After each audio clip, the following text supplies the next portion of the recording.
Le samedi 7 octobre 2023, le Hamas a lancé ses troupes d'assaut contre les villages et les kibboutz israéliens proches de la bande de Gaza.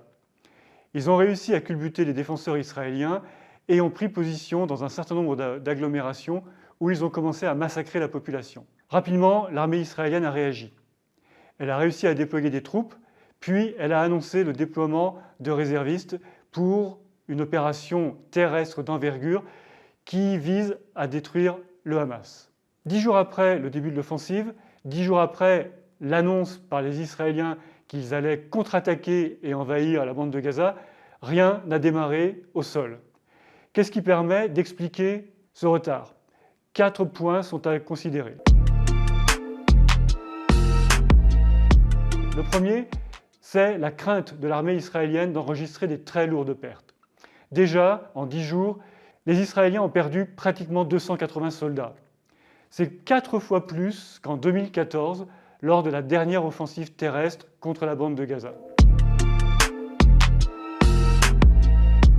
Deuxième facteur réside dans le besoin des Israéliens de donner une chance à la paix et à la diplomatie. Le président Biden arrive mercredi en Israël pour une visite où il doit tenter de réconcilier non pas les Israéliens et le Hamas, mais au moins de convaincre le cabinet de Netanyahou de ne pas lancer un assaut meurtrier contre la bande de Gaza, où près de 2 millions de personnes attendent avec anxiété le démarrage de cette offensive.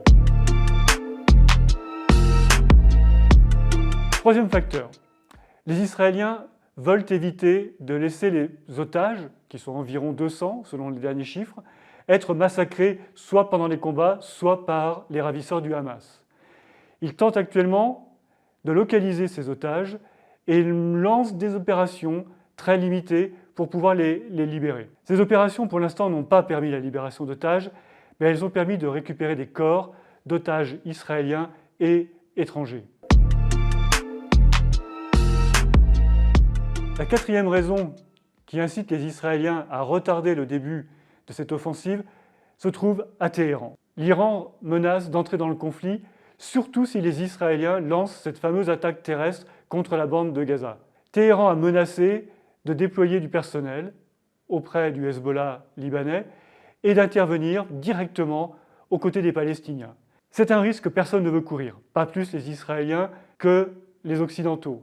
D'où les efforts des Européens, des Américains, mais aussi de certains pays arabes de dissuader l'Iran d'un côté et Israël de l'autre de monter aux extrêmes.